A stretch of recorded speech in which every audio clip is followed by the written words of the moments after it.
Bovino, Commander at Large for CBP Assets here in Minneapolis. I'd like to take a few moments here before we take questions and before we hear from my colleague, Mr. Marcos Charles, to talk about a subject that I think is very important given the events over the past couple of days.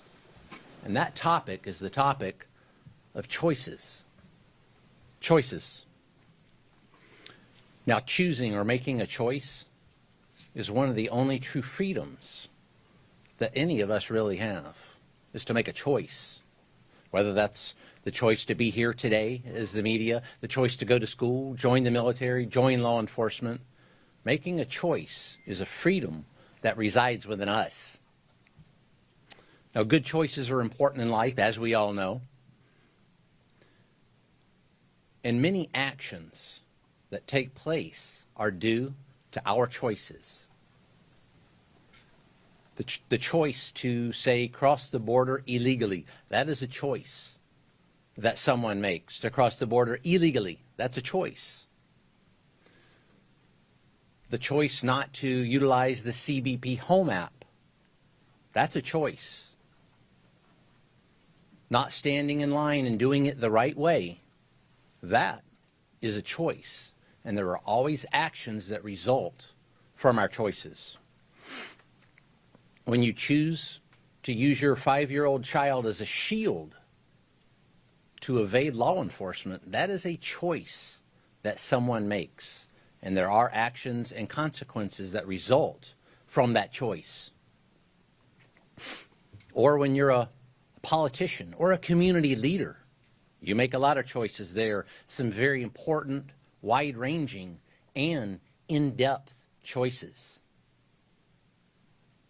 When, as a politician, if you choose collusion and corruption as a choice, then there are consequences and actions that take place because of that.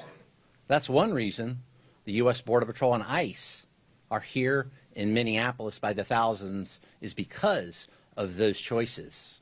When politicians, community leaders, and some journalists engage in that heated rhetoric we keep talking about, when they make the choice to vilify law enforcement, calling law enforcement names like Gestapo, or using the term kidnapping, that is a choice that is made. There are actions and consequences that come from those choices. And then when you choose, when someone chooses to listen to a politician, a so-called journalist, a community leader that spouted that type of vilification towards law enforcement or anything else, when you choose to listen to that, that is a choice, and there are consequences and actions there also. I think we saw that yesterday. And those actions and choices can obviously have tragic consequences, bad outcomes, outcomes that law enforcement never wants to see. Law enforcement never wants to see a bad consequence due to a poor choice. Now, these choices have reverberations throughout society. Let's take a look at, go ahead and put that on the screen, please. Yesterday, Border Patrol agents were engaged in a targeted law enforcement effort to apprehend this individual here, Mr. Jose Huerta Chuma. Look at his criminal record: domestic assault, intentional infliction of bodily harm, disorderly conduct. He's also got some other records there as well. This individual remains at large today. This individual is still roaming the streets today. This is the individual on that targeted law enforcement efforts that Border Patrol agents were engaged in yesterday when they were disrupted, assaulted, and prevented from conducting that Title VIII mission by individuals intent on making the choice to riot, to create anarchy, and to be a violent mob. This individual walks the streets today because of those choices made by politicians and those perhaps weaker-minded constituents that chose to follow directions of those politicians. Sad state of affairs. Now, enforcing the law is not a choice. I choose to be a Border Patrol agent. Mr. Marcos Charles chooses to be an ICE agent, but enforcing the law, that's not a choice. That is a duty. As we all know, those laws were enacted by Congress, signed by the executive, and upheld most of the time by the judiciary. Those are the laws of our land. That is our duty to enforce those laws, whether that's a Title VIII immigration law, whether that's chasing a bank robber or a spy or whatever else. That is our duty, whether it's a state and local law enforcement agency, and they make choices also. Do they support federal law enforcement going after Mr. Jose Huerta Chuma, or do they not? We all make choices. Our Title VIII immigration mission continues. Next slide. Our Title VIII immigration mission continues unabated here in Minneapolis, despite yesterday's tragedy that was preventable by folks making better choices, politicians, journalists, and would-be anarchists and rioters. This individual from Laos was apprehended within the past 24 hours. This operation continues unabated. This is evidence of that. We will continue to make these streets a safer place. It is our duty, because we choose to be Border Patrol agents and ICE agents, to take individuals like that off the streets so we can make Minneapolis and America a safer place. Thank you. Jose Huerta Chuma, by the way, was in federal immigration Hold on custody. questions until the end. Mr. Marcos Charles will talk, and we'll take questions at the end. Ma'am, thank you. Good afternoon. I know Commander Bovino spoke about yesterday's incident and situation, but I also want to draw your attention to the continued uptick in violence we're seeing against federal law enforcement officials, not just here, but across the country.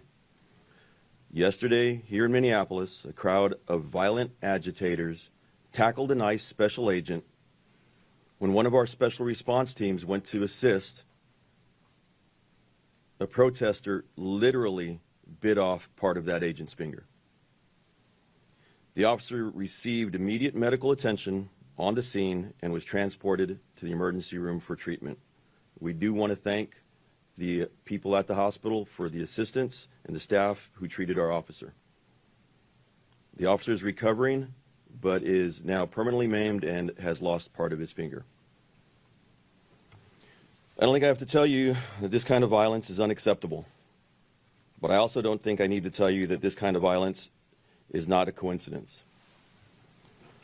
When sanctuary politicians, activists, and the media work hard to create chaos and fear instead of using their platforms to reassure their communities, this is the result.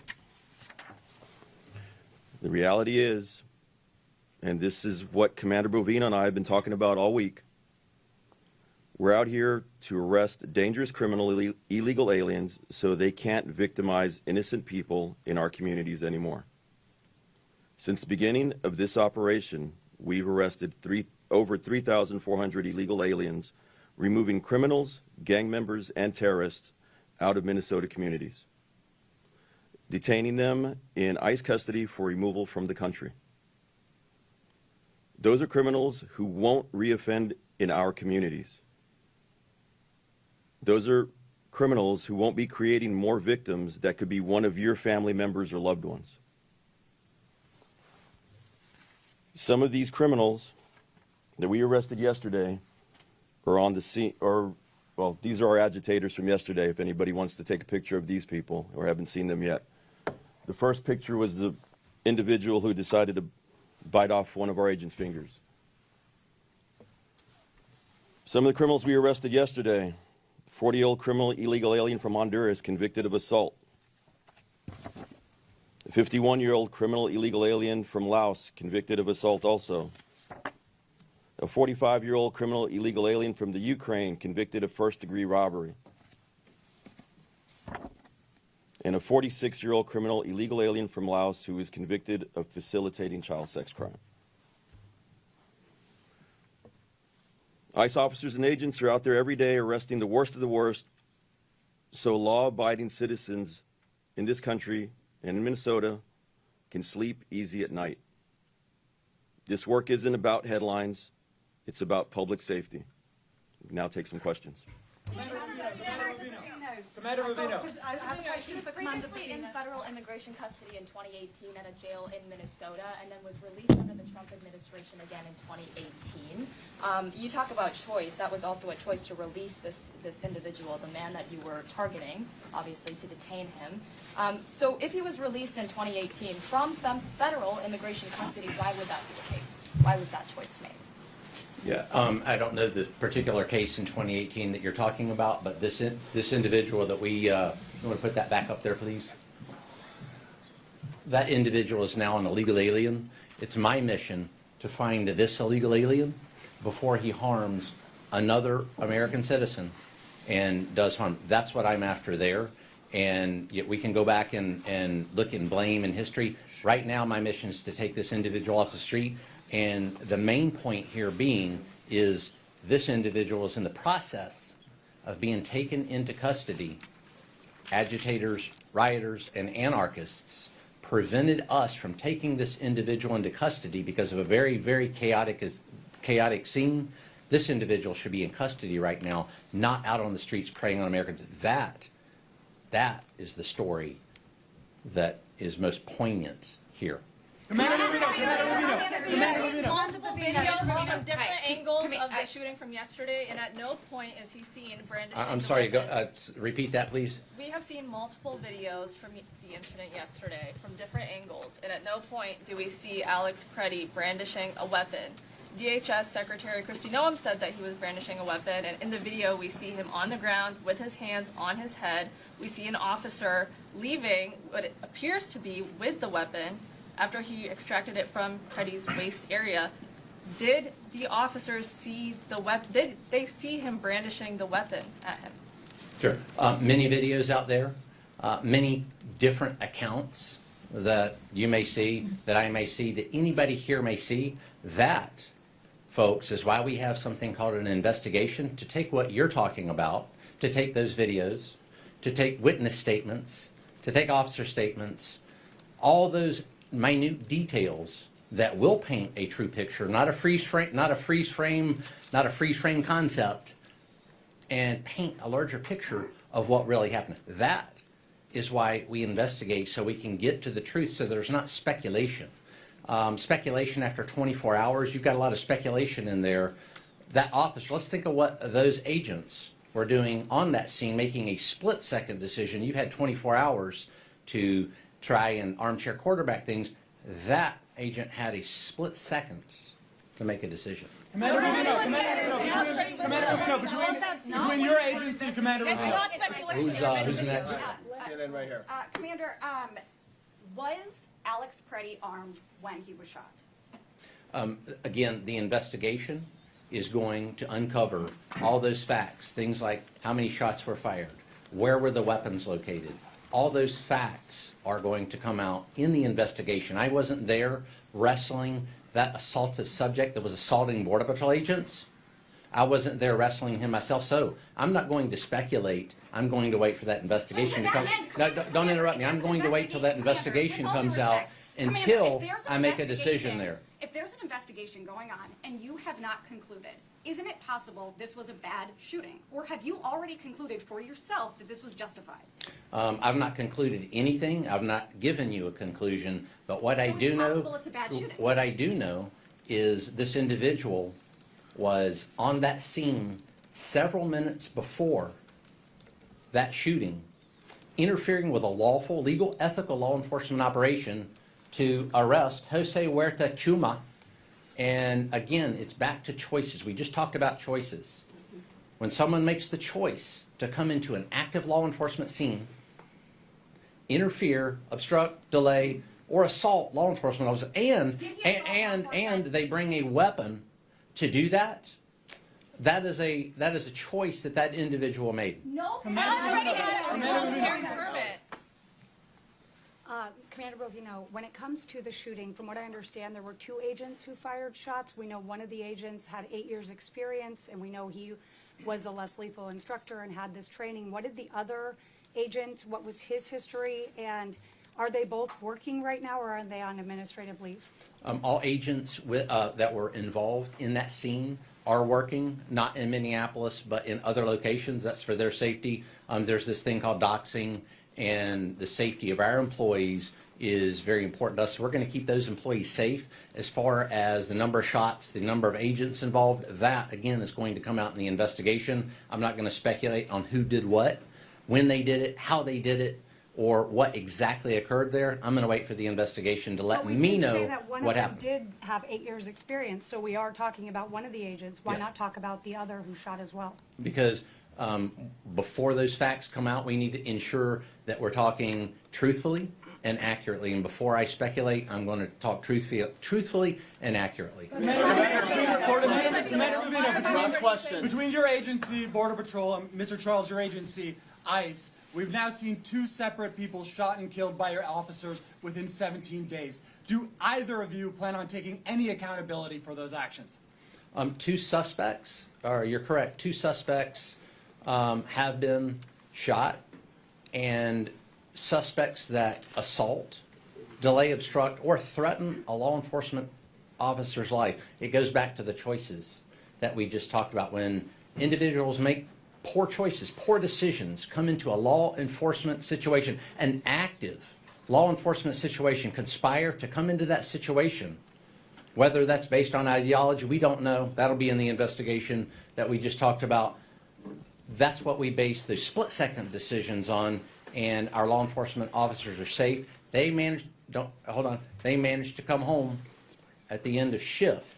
And, you know, again, I would implore upon any individuals, whether they're anarchists, rioters, or anyone else that thinks it wise to go into a law enforcement scene to disrupt, to delay, is to don't do that. Let's think about that in terms, say a bank robbery is in progress and the police are taking care of that, and then you decide to go in there and perhaps take action. That's not a good idea in any form or fashion. The same thing with Title VIII. Same thing with Title VIII enforcement. We are after an individual with a very serious criminal record. We don't need any help. Thank you. Commander Bovino, Commander, the group chat. Can you talk about the leaked chat of protesters?